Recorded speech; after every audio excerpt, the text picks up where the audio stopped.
Hello guys, welcome to this video. In this video guys, is ZRT Credit Loan PH naman po ang aking sinilip na madadownload po sa Google Play Store. Na meron daw po siyang SEC regulation pa yung nakalagay dyan. Meron daw po siyang SEC registration number. Pwede nyo po itong i-copy at i-paste po sa Check with SEC website. And chinik ko nga po siya at ang kanyang company details is company name ZRT Credit and Lending Corporation, etc. On your own guys, pwede nyo po yung i-copy ang kanilang SEC registration number sa Google Play Store and i-paste nyo po dito sa Check with SEC website po. Para updated po kayo guys ha, because not always is nandun po sila. You know na guys. Oh, hindi pa pala. Sa mga baguhan po sa online lending apps, minsan po natatanggalan sila ng silence. Minsan po natatanggalan sila ng license to operate. So, mas maganda na on your own guys, anytime you want, pwede nyo pong i-copy ang kanilang SEC registration number sa Google Play Store and i-paste nyo po sa Check with SEC website. Release on June 19, 2025. Updated on August 15, 2025. Ba't ang bilis ko magsalita? And dinownload ko nga po siya sa Google Play Store. Yes. Yan, ang bumungad sa akin, ang kanyang ZRT Credit, your trusted online credit platform. Lahat naman sila trusted eh. Malalaman mo na lang pagdating sa dulo kung trusted ba talaga. Privacy statement, kailangan mong mag-agree dito guys dahil kung hindi ka makakapag-proceed. Location, device data, camera and album, app usage. Yes, after mo mag-agree guys, no more screenshot. Bawal na mag-screenshot guys, bawal na rin mag-screen record. So, talagang pinahirapan ako nitong si ZRT. Talagang kailangan ko naman talagang buhatin yung aking isang cellphone para lang screenshot siya, no? And then, enter mo na yung gusto mong gamiting cellphone number guys and wait ka na sa OTP. And again guys, hindi po ako magsasawang paalalahanan ang mga inosente pa po sa mga ola-ola or online lending apps. Lahat po ng kaya kong ibigay na payong kapatid ay nasa video description ko na po yan. Dito po yan, only on YouTube guys ha. Dito po yan sa YouTube channel ko po. Kompleto po ako sa paalalang kapatid na tips and awareness about online lending apps or ola-ola guys. Okay? Para hindi na po tayo paulit-ulit at hindi na po tayo masyadong mahaba. Nilagay ko na po yan lahat sa video description ko po sa YouTube po. And ang nagpadala po ng OTP sa akin ay si ZRT Credit po. And after that, nagpapautang daw po siya ng 50,000 pesos na meron daw siyang interest rate na 0.5% per day. Meron daw siyang term na 91 to 360 days. Yes, lahat naman sila ganyan. Let's see guys ha, tandaan nyo yun guys ha. Okay, tandaan nyo yun ha. Meron daw siyang interest rate na 0.5% per day and meron daw siyang 91 to 360 days term. Tandaan nyo dyan. Tandaan nyo yan guys ha. Tingnan natin pagdating sa dulo kung totoo ba yun. Okay? And then, napakalabo ng aking pagkakakuha guys. Pasensya na po kayo. Apply now daw. Apply now. Yan, apply now guys. Apply now. And what happened? Allow ZRT Credit to send and view SMS messages. Allow. Grant usage access for a higher credit limit. Oh, let's go. Yung mga payong kapatid ko guys, yung mga payong kapatid ko, nandyan po sa video description ko po sa YouTube, okay? Pero hindi ko yata nailagay ito kung aking payong kapatid na ito, na siguraduhin nyo pong malinis ang inyong cellphone na gagamitin. Nandun na rin yata to. Malinis ang inyong phone book, malinis ang inyong gallery. Opo, nasa video description na po yan guys, para hindi na po tayo masyadong humaba. And then, allow ZRT Credit to access this device approximate location. Pili ka na ng ID guys, pili na ng ID. And then, ang ID na pwede sa kanya guys is UMID, SSS, passport, driving license, PRC, postal ID, national, physical card daw, national, electronic. So, GSIS, PhilHealth. Yan po ang ID na pwede sa kanya. And then, personal information na guys.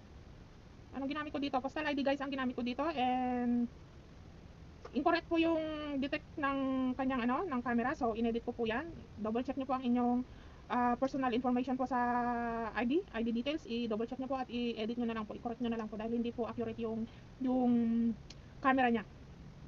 Personal information na guys. Total credit cards.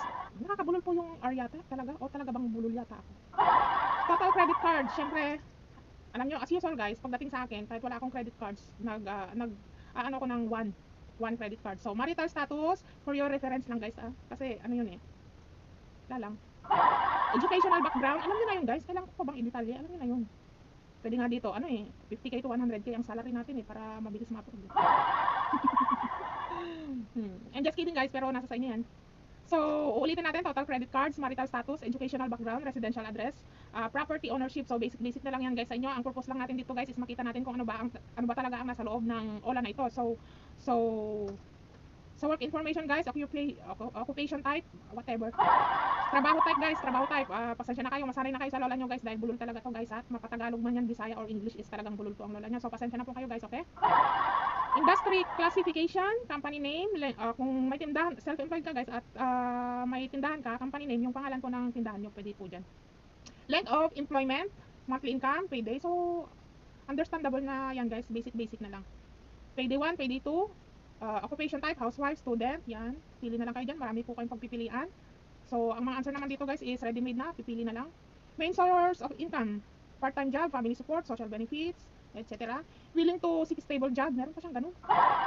Willing to seek stable job.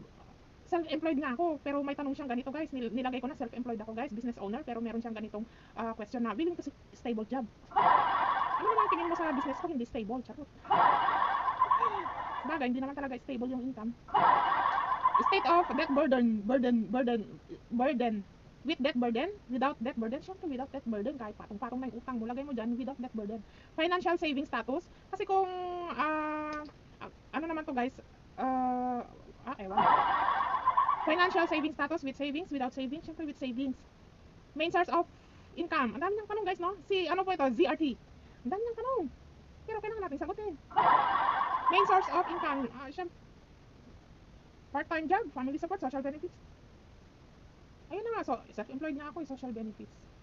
Kasi walang business na nakalagay dun guys so ang choice ko guys is social benefits.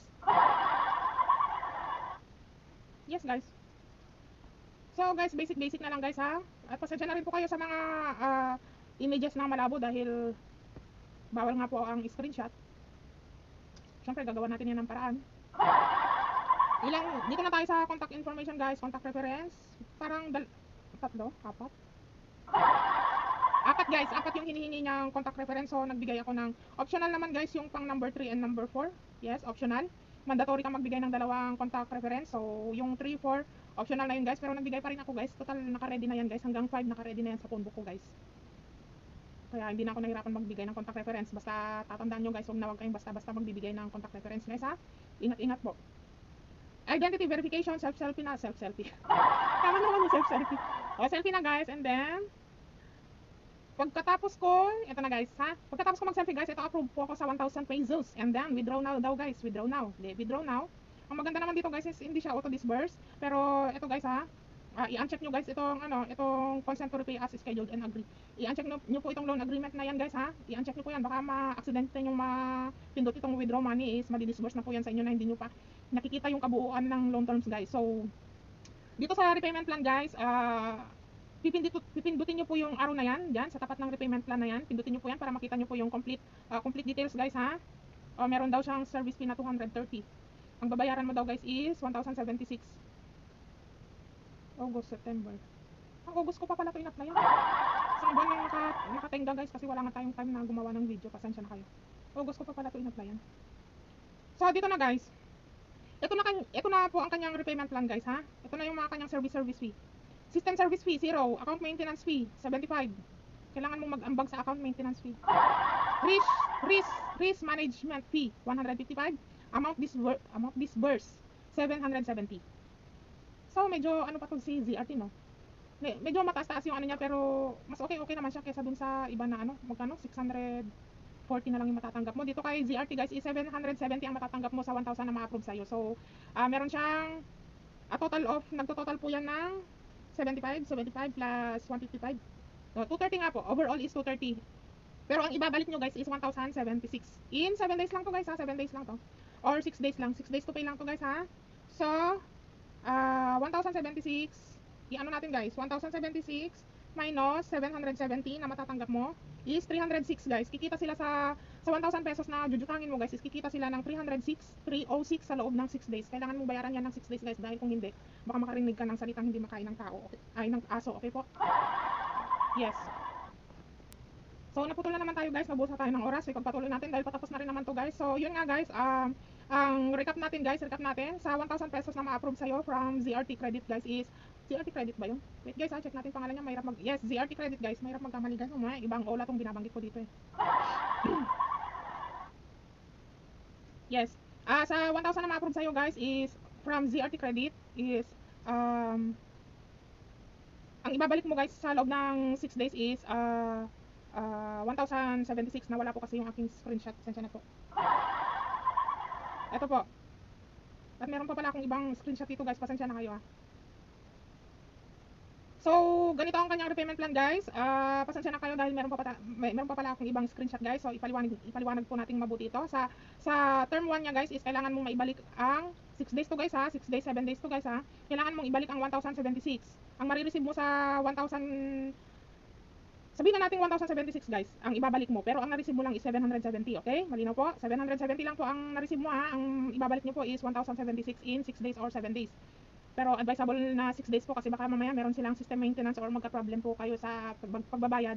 Madidelay po talaga kayo, magkaka-overdue po talaga kayo. So advisable po na pag 7 days lang po yung OLA is advisable po na 1 day before due date magbayad na po kayo. Para hindi na rin po kayo na text blast or calls blast, okay po? Sa term 2 po is another 7 days, piso na lang. And term 3, term 4, piso na lang po. So 7 days po yan guys Pero po sa first 7 days po is ibabalik nyo na ang 1,076. Ang na-receive nyo sa 1,076 is 770. Malinaw po yun guys 770 ang na-receive nyo. So, ayan. Bali ang kabuuan po ng service charge nya sa 1,000 is 230.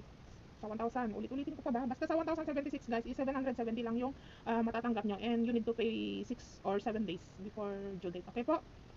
So, ang nagpadala po ng... Sinong nagpadala ng ano nito? Baka naligaw lang to. So, ayan po yan si ZRT Credit po. ZRT Credit Loan PH na madadownload po sa Google Play Store. Hanggang dito na lang po tayo at masyado na pong mahaba tong video na to. Again po, para sa mga baguhan pa po sa Ola Ola or online lending apps is please kindly read my video description po. Dito lang po yan sa YouTube channel ko po. Okay po? Ingat-ingat po sa mga Ola Ola. Huwag po kayong basta-basta magsasubmit ng mga personal information nyo. And wag din po kayong magbibigay basta-basta ng disbursement account and contact references. And then, ano pa ba? Marami pa po akong payong kapatid nasa video description na po para hindi na po tayo masyadong humaba. Thanks for watching guys. Nagluluka na ang aking lalamunan. See you on my next videos.